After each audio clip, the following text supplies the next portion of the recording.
이런 막 힘찬 여러분의 키를 후보한테 넣어주는 겁니다. 알았죠?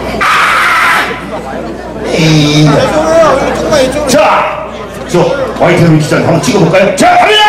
서둘러!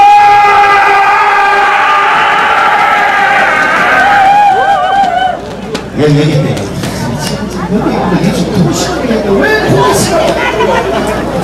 내비도. 자, 여기 인사 감사하나요? 네, 여러분!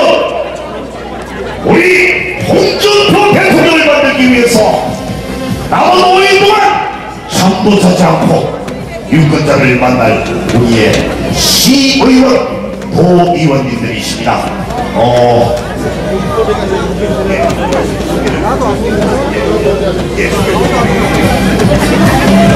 여러분, 권석창입니다. 그게 아니에요, 저기. 오늘 홍준표 후보님 오시지만 오시기 전까지는 권석창 한번 외치고 권석창! 아, 저 뒤에 안 들려요. 네.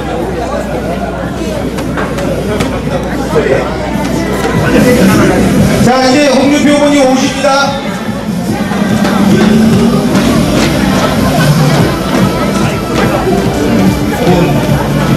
자, 여러분, 우리 올라오신 의원님들 다 아시죠? 네, 잠깐 소개시켜 드릴게요.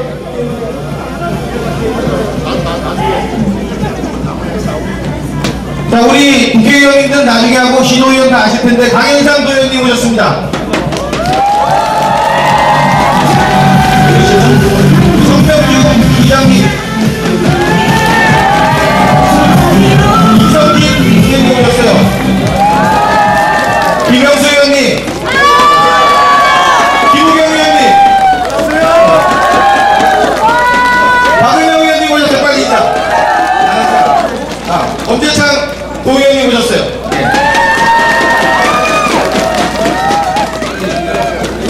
이명장 의원님 빨리 박수. 홍봉춘 의원님 오셨어요. 오영탁 의원님 오셨어요. 우리 신호 의원님 전원 총출동하셨습니다. 우리 홍준표 우리 후보님 한 5분 이내로 오시니까 조금만 기다리세요. 스타 얼굴 한번 보시고. 자, 이거 예. 자, 우리 시의원님들, 도의원님들 박수 한번 주시기 바랍니다. 네, 자리 함께 하셔서 오늘 많이 도와주시면 대단히 고맙겠습니다. 자, 이번에는 오늘 참석하신 내빈 여러분들 한 분 한 분 소개해 드리도록 하겠습니다. 먼저 정말 이 충청도의 자랑입니다. 그리고 이 자유한국당이 어려울 때 정말 자유한국당을 지켜주신 그런 훌륭한 분이시죠. 전 원내대표이시며 현 중앙당 공동선대위원장이신 공주부여청장의 정진석 의원님을 소개합니다. 다음은 충북의 성기사령탑 송태영 고당위원장님이 오고 계십니다. 이 지역의 대표, 이 지역이 배출한 인권입니다. 행정위원장님 제천남양 권석창 국회의원님을 소개합니다.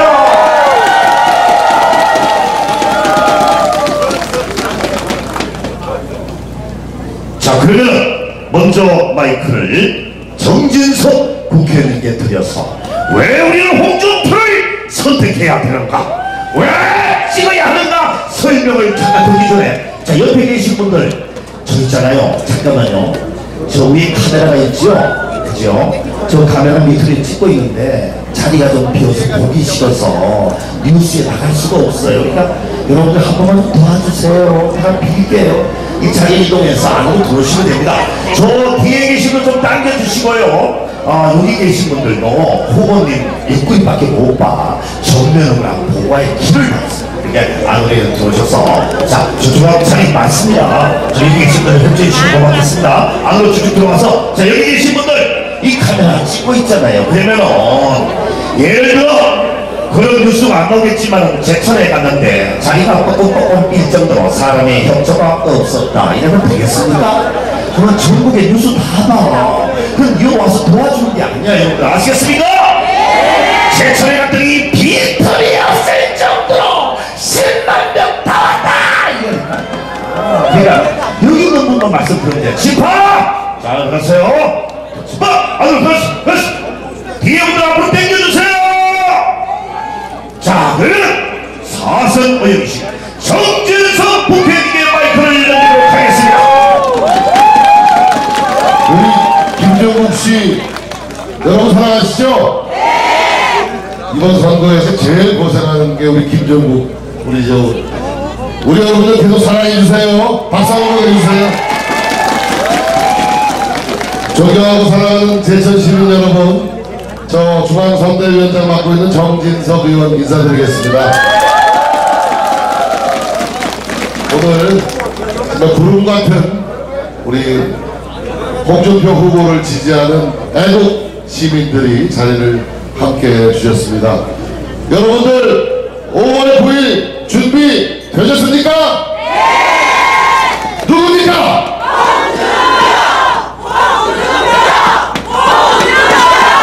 나라고 할 후보 누굽니까?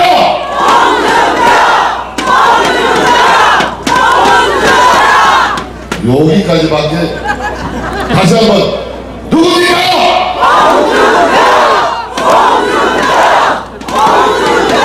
네, 그렇습니다. 다음 주 5월 9일 대통령 선거는 갑자기 치러지는 일종의 보궐선거입니다. 누가 과연 위기의 대한민국을 잘 관리해서 구해낼 것인가. 여러분들 한 표가 그 어느 때보다도 소중한 한 표입니다. 저는 다음 주 선거가 대통령 1개인을 뽑는 선거가 결코 아니라고 생각합니다. 친북 좌파 정권을 세워서 혼란과 분열을 반복할 것인가, 애국 보수 우파 후보를 뽑아서 통합과 안정의 길을 만들 것인가의 선택입니다. 여러분,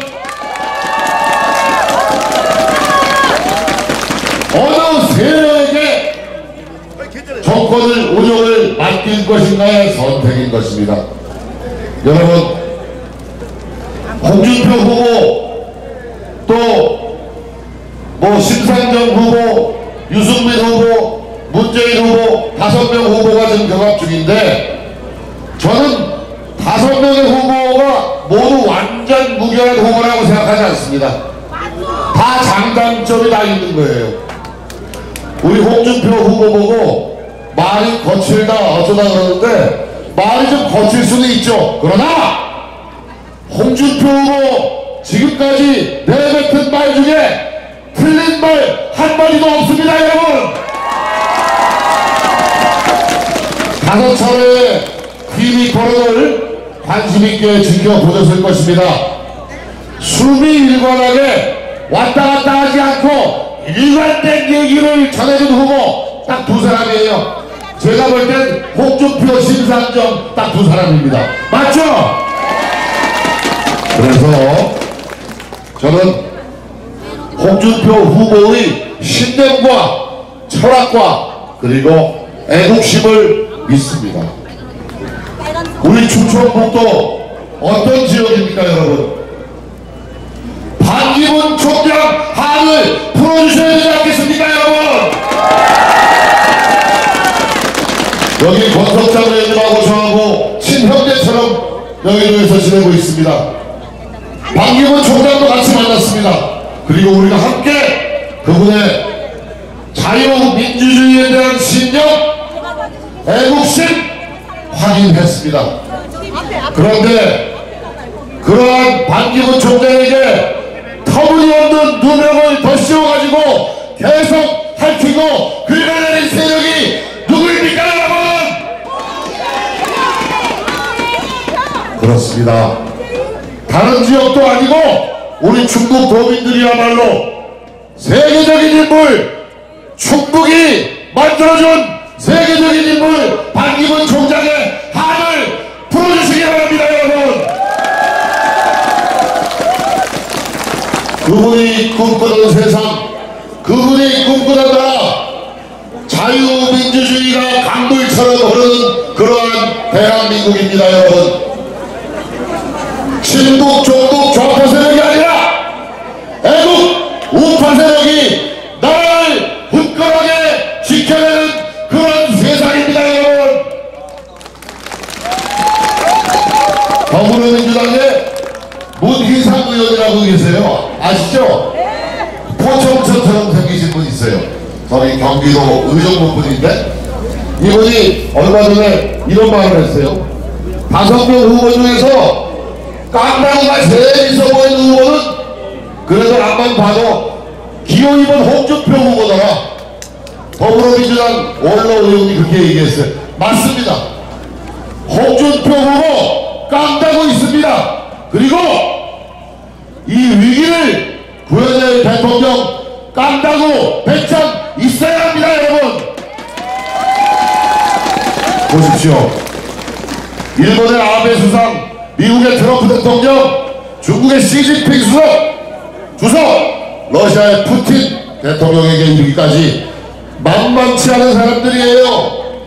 대한민국의 안보 문제, 경제 문제, 대한민국 혼자서 해결할 수 있는 문제 없어요. 다 얽히고 설켜있는 문제들이에요.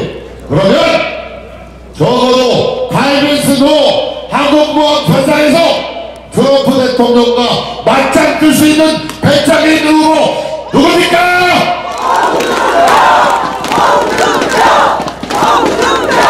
누굽니까?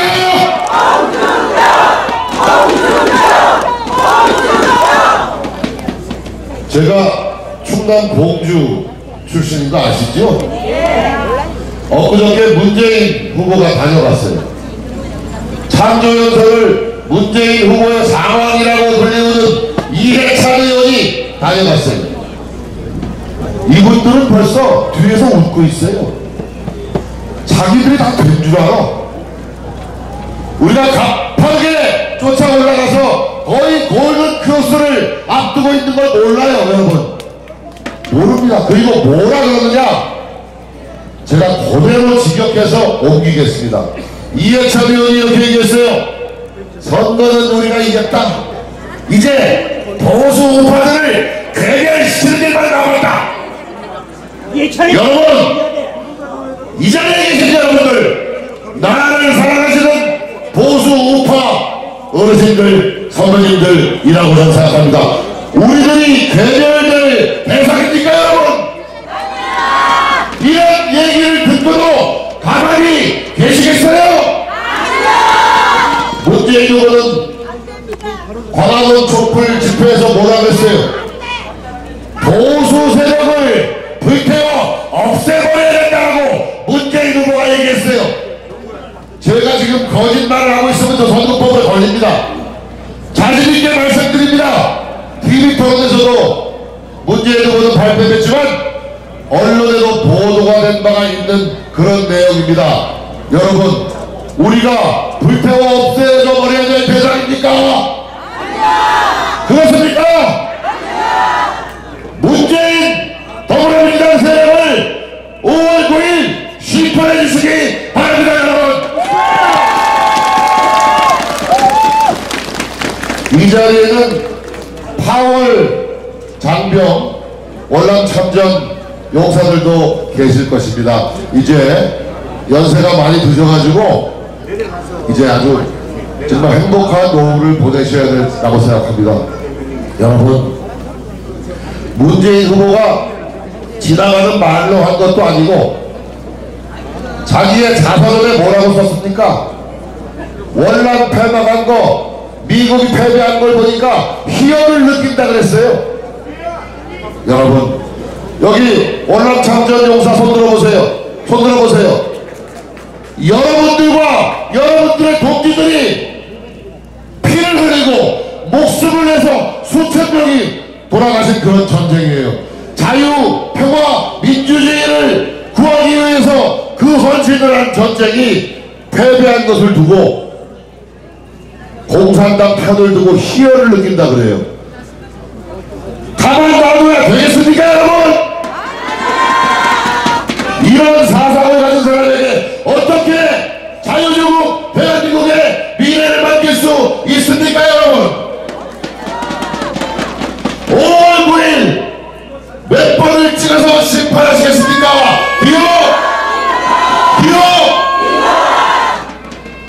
고맙습니다.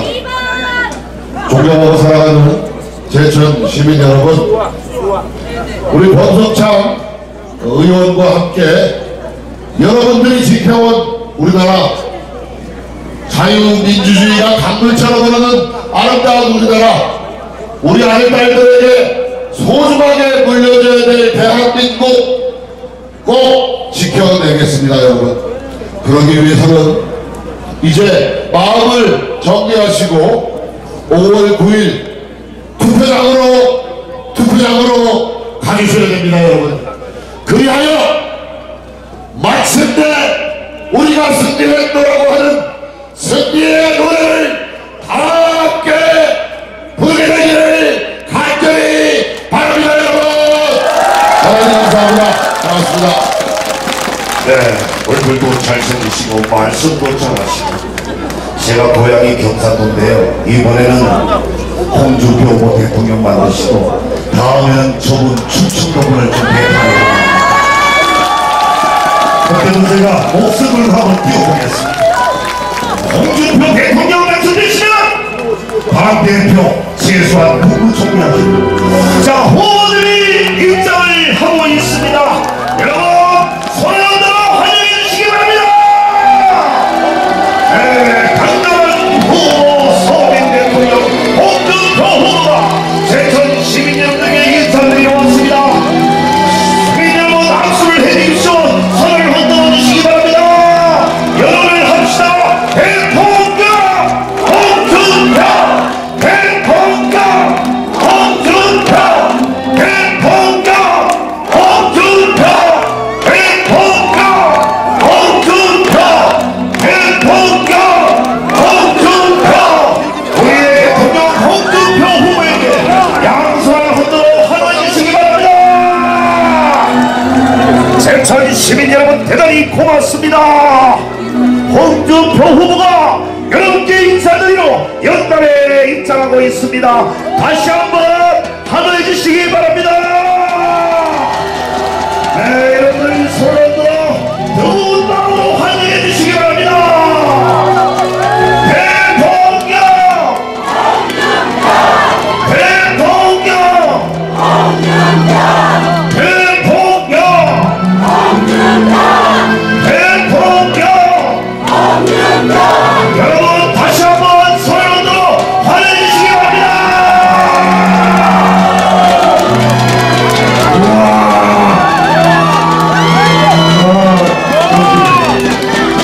방금 충주에서 왔는데요. 충주보다 10배나 가고 있습니다. 다시 한번 손을 들어 주시기 바랍니다.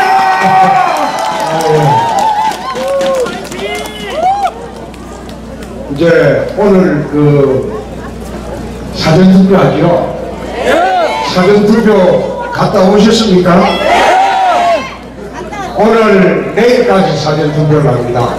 사전투표 다 하시고 5월 9일은 주위분들 좀 모시고 투표하러 좀 가주십시오. 고맙습니다. 제가 서민 대통령을 한번 하겠다 이런 이야기를 했습니다. 왜 서민 대통령을 하느냐?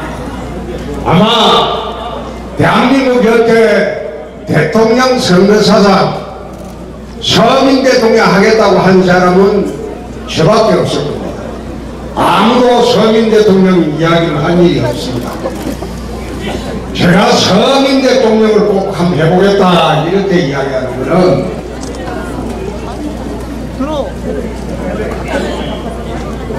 참 어렵게 살았어요. 어렵게 살아서 7살 때 고향을 떠나서 미역까지 짐 싣고 아버지하고 가족 전부가 한 2~3일 걸어서 이사를 가겠습니다. 그렇게 하다 보니까 저희 아버지가 막노동을 했죠.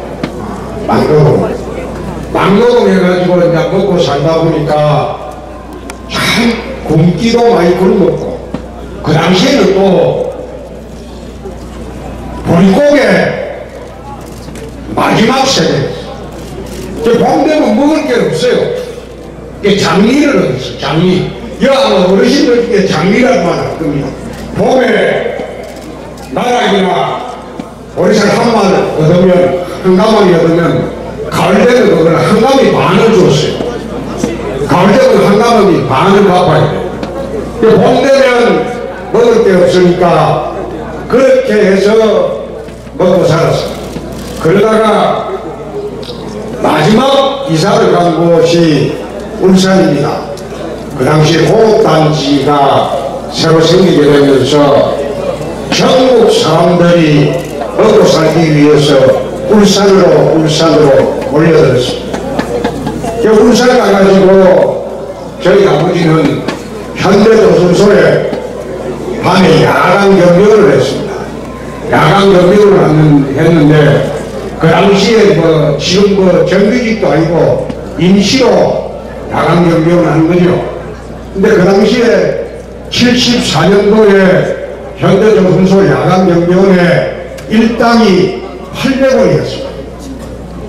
하루에 800원 받고 그 밤에 밤새도록 철근 쪼가리 지키는 그 일을 했습니다. 그러다가 이제 그 이듬해 돌아가셨습니다. 그게 이제 75년도 한 40년 됐죠. 저희 아버지 돌아가시고 이제 저희 아버지는 그 무학입니다. 학교를 다녀본 일이 없고 저희 어머니는 또 문맹입니다. 글을 몰라요. 글을 모르니까 제가 대구서 중고등학교 다니면서 자취를 할 때 대구로 올라오면 밖에 나갈 때는 손바닥에 볼펜으로 버스 번호를 적어줘야 돼요. 글을 모르니까 무슨 버스 타야 집에 돌아오는지 모르니까 그렇게 쭉 살아왔어요. 살아왔는데 정말 피눈물 나는 세월을 제가 살아봤습니다. 살아왔는데 왜 성인 대통령이 되려고 하느냐? 피눈물 나게 살아봤어요. 사법시험 되는 날 내가 그런 생각을 했어요. 이제 굶지 않아도 되겠다. 내 가족 이제 내 변호사라도 하면 먹고 살 길이 생기니까 내 가족 먹여 살 일이 이제 생겼다. 난 그런 생각을 했어요. 그런데 지금 와서 제가 대통령 나오면서 이런 이야기를 처음 합니다. 여태 정치하면서 내가 이런 이야기를 해본 적이 없어요. 이 땅에 힘들게 사는 업신여김 당하고 짓밟히고 무시당하고 이렇게 힘들게 사는 서민들을 위해서 홍준표가 대통령이 한번 되어보겠습니다.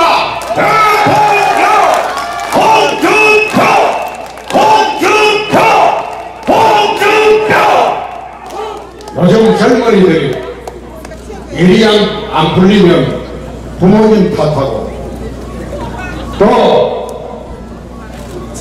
부모님 재산이 없으면 실망하고 나 그런 거 보면서 참 우리 살던 때하고는 우리가 클 때하고는 많이 틀리다 그런 생각을 했어요. 어떻게 보면 이 땅에 부모님들이 낳아준 것만 해도 그게 은혜입니다. 낳아준 것만 해도 은혜인데 일이 잘 안 되면 걸피다가 부모님 탓하고 실망하고 그렇게 사는 것이 나 보니까 참 딱하더라 이겁니다. 저는 그렇게 힘들게 살아서도 내가 가장 존경하는 인물 꼽으라고 하면 나는 이수신 장군, 세종대왕 그냥 꼽습니다. 까만 놈이지만 내 엄마가 이 세상에서 날 제일 존경하는 사람입니다.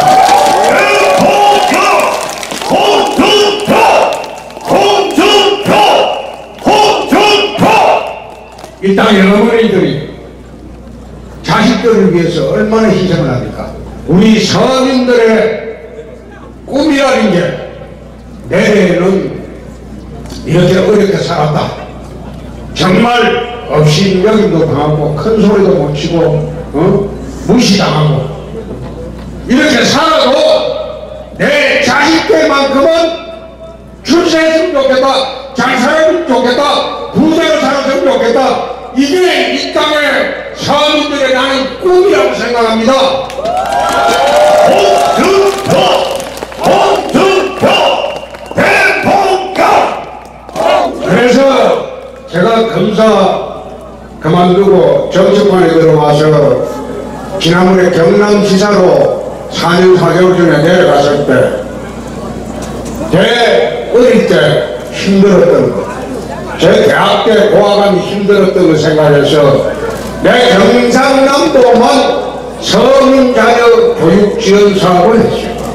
초중고등학교 학생들한테는 학비 대주고 교재비 대주고 인터넷 수강비 대주고 도에서 다 그랬습니다. 그리고 서민자녀들은 선발을 해서 대학 들어갈 때 1인당 300만 원씩 내 대학 등록금을 다 대줬어. 그리고 난 뒤에 서울의 대학을 올라가면 이 서민자들이 공부를 잘해서 올라가는데 열심히 해서 서울에서 대학 다니려면 생활비가 무척 비싸요. 100만 원 훨씬 더 듭니다. 그래서 서민들이 허리가 지니까 내가 경상남도 도지사 할 때는 기숙사를 지금 금년 10월에 완공을 합니다. 강남에. 경상남도 학생들 중에서 서민 자녀들은 공부 잘하는 사람 선발해서 강남에 지금 기숙사 금년 10월에 완공을 하는데 거기에 한 달에 15만 원만 내고 삼시세끼 먹여주고 잠자리 주고 그리고 도서관도 지주고 공부하고 잠자고 할 수 있도록 내 기숙사를 만들어줍니다. 지금 금년 10월에 나옵니다.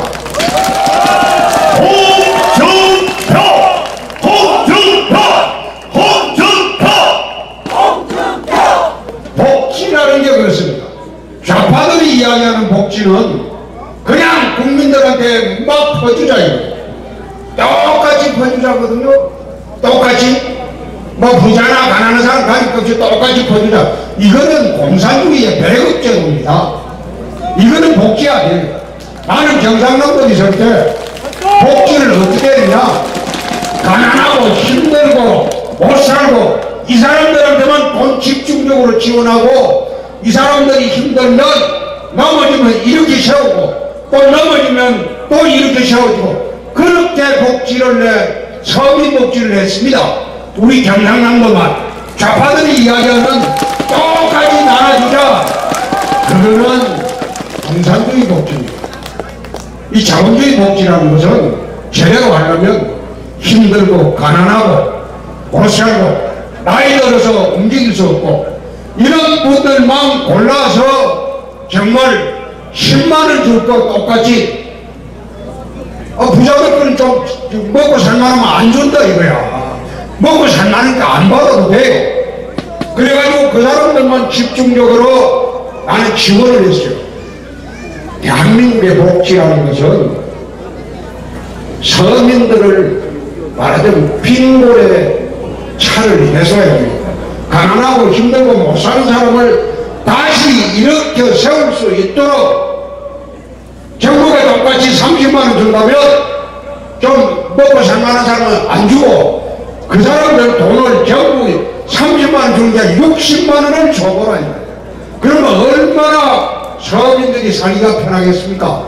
그래서 내가 대통령 되면 절대 일방적으로 똑같이 나눠주는 그런 복지정책은 안 합니다.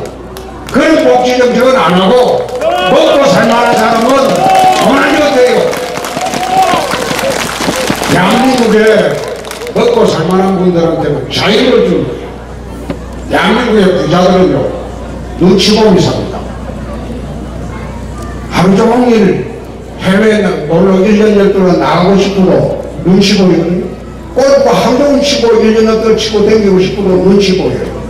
또 외제차 타고 다니면 세무조사를 해요. 이게 대한민국입니다. 왜 그럽니까? 부자들한테는 너가 마음대로 돈 써라, 사치해라, 그리고 돈을 펑펑 써줘야지 그 시중에 돈이 돌죠. 그러면 서민들한테 기회가 생깁니다. 그럼 서민들한테는 자유를 준다는 것은 굶어 죽을 자유가 안 돼요. 서민들은 넘어지면 이렇게 세워주고 또 신용불량자가 되면 그 모든 사면에서 다시 일어서라 해주고 또 자기 생계형 문제가 있습니다. 먹고 살기 힘들어서 잘못해서 적과제된 사람들 이 전부 1,000만 명을 내가 대통령 되면 8.15 때 싹 사면할 거예요.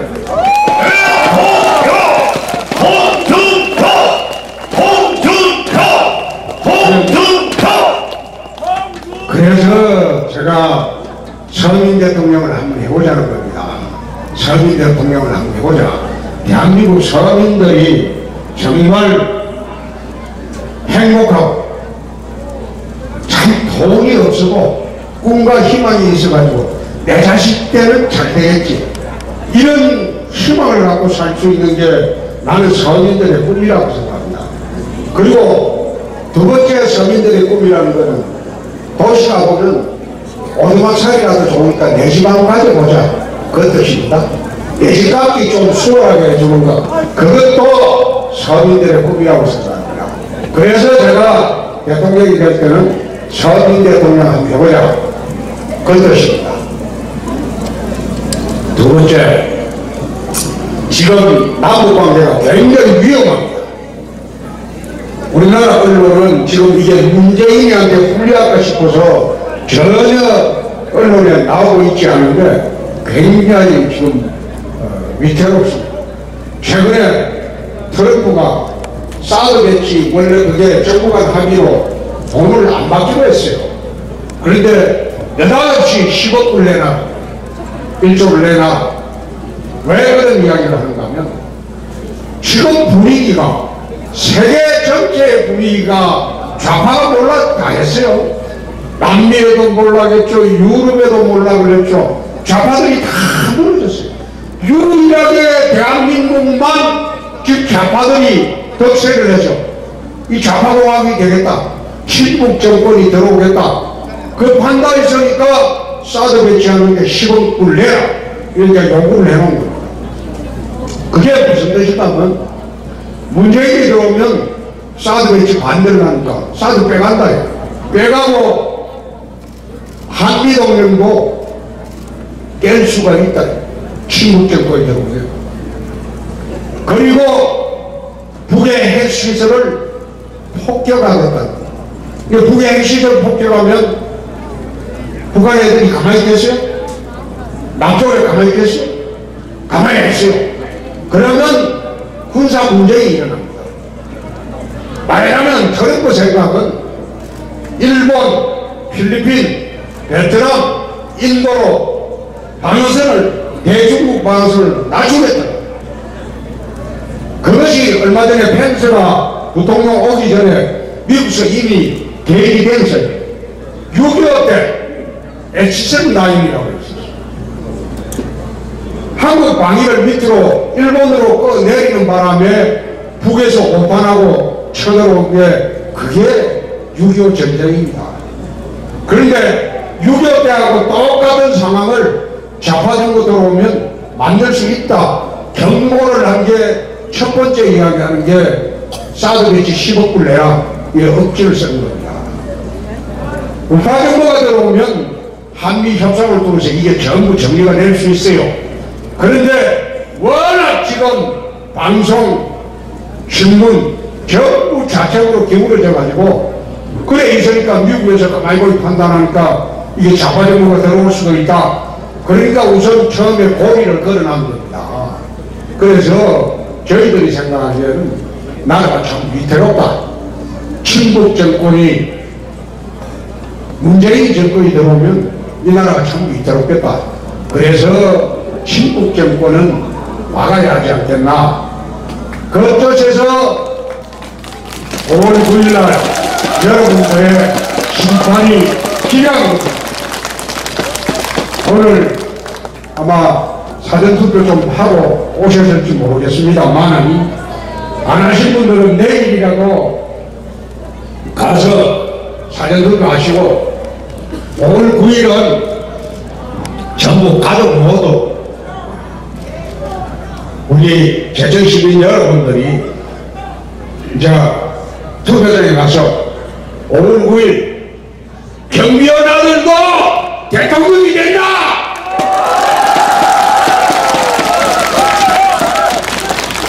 가방문 아들도 대통령이 된다! 그렇습니다. 대한민국의 젊은이들이 홍준표가 대통령이 되면 꿈과 희망이 있을 겁니다. 이렇게 어렵게 살아서 부모 무하게 까먹는 부모 만나서 고등학교 졸업할 때까지 전심 때는 수도가에 가서 물 배쳐온 그런 사람도 대통령이 되는 나라, 얼마나 대한민국이 기회의 나라입니까?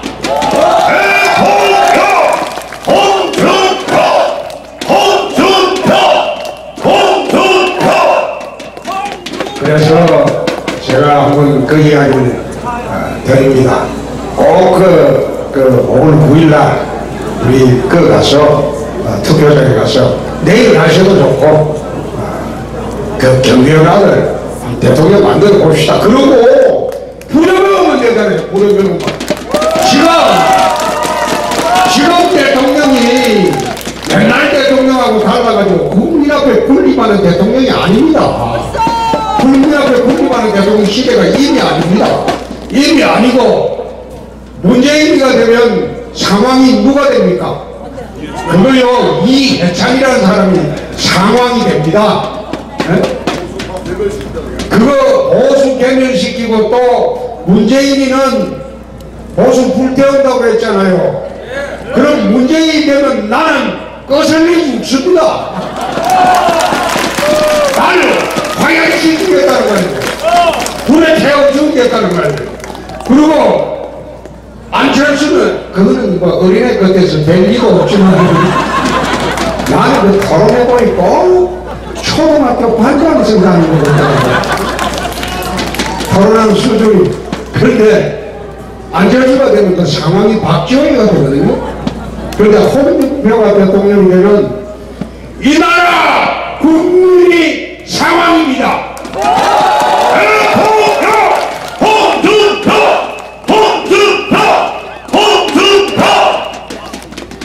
시민 여러분 고맙습니다. 내가 이거 제천에 오면 늘 부르는 노래가 있는데 지금 준비가 되는 거 모르겠어요. 신명은 막달되냐 하고 가겠습니다. 신명은 경기 되는 선물입니다. 제가 청주지검에 일에 있을 때 늘 제천에 왔었거든요. 어린이집도 오고 많이 왔습니다. 그래서 올 때는 늘 이제 울고 없는 막달들을 내가 부르고 있는데 이게 가사 필요 없어.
오늘 홍준표 후보와 함께한 이 시간 그런 얘기들을 꼭 가족들에게 전해주시고 이웃한테 전해줘서 오늘 사전 투표해 주시고요. 그리고 오늘 부인은 온당한 투표장에 가서 홍준표 후보를 꼭 대통령으로 만들어 주시기 바랍니다. 시민 여러분, 대통령은 누굽니까? 홍준표 후보 여러분께 선물로 감사합니다. 여러분도 손을 흔들어주시기 바랍니다. 손을 흔들어주세요. 손을 흔들어주세요. 손을 흔들어주시기 바랍니다. 시민 여러분, 우리의 대통령은 누굽니까? 홍준표! 홍준표! 홍준표! 홍준표! 홍준표! 제 차례 의견 정신을 찾아서 이 대한민국을 지켜줄 사람, 우리의 생명과 목숨을 지켜줄 사람 홍준표를